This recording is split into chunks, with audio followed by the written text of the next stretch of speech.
உங்களுக்கு ஒரு முக்கியமான இன்னொரு எக்ஸசைஸ் மூச்சு பயிற்சி சொல்லித்தரப்போகிறேன். அதாவது மூச்சு பயிற்சி எதுக்கு? இப்போ கொரோனா டைமில் நிறைய பேர் மூச்சு எடுக்க முடியாமல் மேலே போய் சேர்ந்துட்டாங்க. நாம் அப்படி இருக்கக்கூடாது. நம்முடைய மூச்சை நாம் கண்ட்ரோல் பண்ணணும். அதுக்காக நாம் மூச்சு பயிற்சி செய்ய வேண்டியது ரொம்ப ரொம்ப முக்கியம். மூச்சை நம்ம கண்ட்ரோலில் வைக்கணும். நல்ல மூச்சு எடுத்து நல்லா வாழணும். பேச்சு நின்னாலும் பரவாயில்ல, மூச்சு மட்டும் நிற்கக்கூடாது. ஸோ இந்த மூச்சு நாம் நல்லபடியாக இயங்கிறதுக்காக இந்த சில உடற்பயிற்சிகளை நான் சொல்கிறேன். யோகாவில் அருமையான உடற்பயிற்சிகள் இருக்குது. அதை நீங்கள் பார்த்துட்டு நீங்கள் ரெகுலராக செய்யுங்க. ஓகேயா? ஃபஸ்ட்டு பாருங்கள், ரிலாக்ஸ் ஆகிக்குங்க. எப்படி ரிலாக்ஸ் பண்ணிக்கோங்க. அப்புறம் நல்லா நிமிர்ந்து உட்காருங்க. நிமிர்ந்து உட்காந்துட்டு நம்முடைய மூச்சை நல்லா கவனிங்க. நிதானமாக மூச்சை விட்டு மூச்சை இழுங்க. நிதானமாக ஒரு 2-3 வாட்டி இப்படி செய்யுங்க. பிறகு அடுத்ததா இந்த 2 மூக்கு வழியாகவும் மூச்சை வலிக்கணும். வலிச்சு தலையை இப்படி சாய்ச்சிக்கணும். பிறகு நாம் மூச்சை விட்டுக்கிட்டே வேகமாக தலையை கீழே குனியணும். இதை பாருங்க.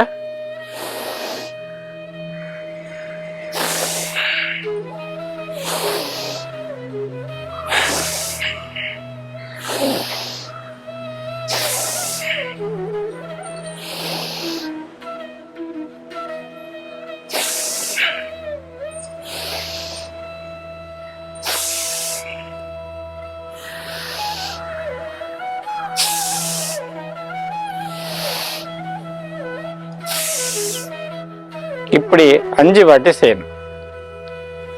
இதுக்கு அடுத்த எக்ஸசைஸு, இந்த 2 கட்டை விரலையும் காதை நல்லா பொத்திக்கணும். இப்படி இந்த மூச்சு நல்லா வலிச்சு வெளியில விடும்போது வாய் வழியா ஓம்னு சொல்லிக்கிட்டு விடணும். ஓ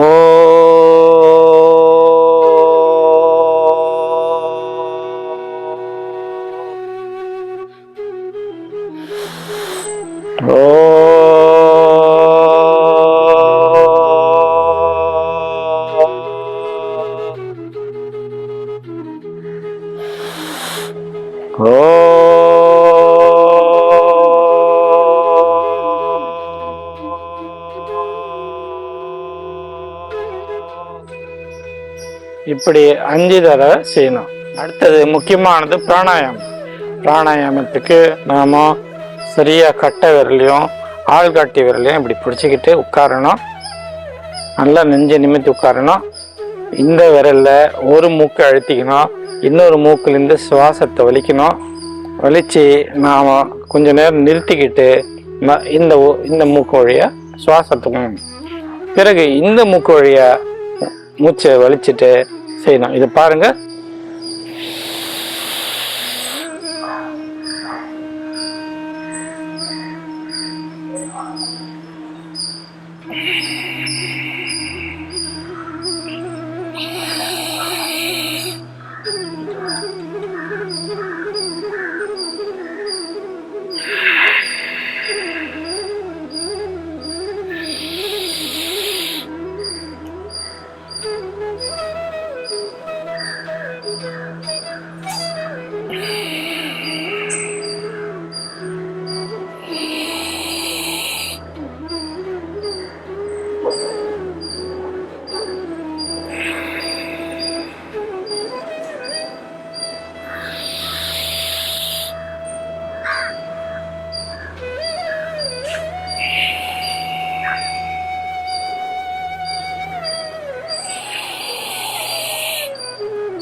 இப்படி சர்வாங்காசனத்தில் உட்கார்ந்துட்டு நாம இந்த பிராணாயாமத்தை செய்யணும். இப்படி சில உடற்பயிற்சிகள் நம்ம நல்லபடியாக வச்சுருக்கோம். நாம் யோகா நம்ம நாட்டில் பிறந்து நம்ம நாட்டில் அனைவருக்கும் தெரியணும்னா கூட நமக்கு யாருக்குமே யோகா தெரியறது கிடையாது. இந்த யோகா எக்ஸசைஸை நீங்கள் செய்தீங்கன்னா உங்களுக்கு நிச்சயமாக நல்ல ஹெல்த்தி கண்டிஷனாக இருப்பீங்க. அது மட்டும் இல்லாமல் உணவுலையும் நீங்கள் நல்லா கவனமாக இருக்கணும்.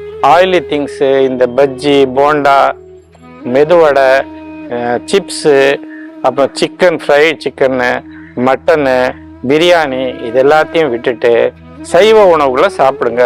ஹெல்த்தியாக இருப்பீங்க. காய்கறி, பழ வகைகள் மற்றும் கீரை வகைகள் நிறைய அருமையான நமக்கு உடம்புக்கு தேவையான விட்டமின்ஸ், மினரல்ஸ் எல்லாம் கிடைக்குது. நல்ல உணவை சாப்பிடுவோம், நல்லபடியாக நம்முடைய வாழ்க்கையை வாழ்வோம். ஜெய் ஹிந்த். பாரத் மாதா கி ஜெய்.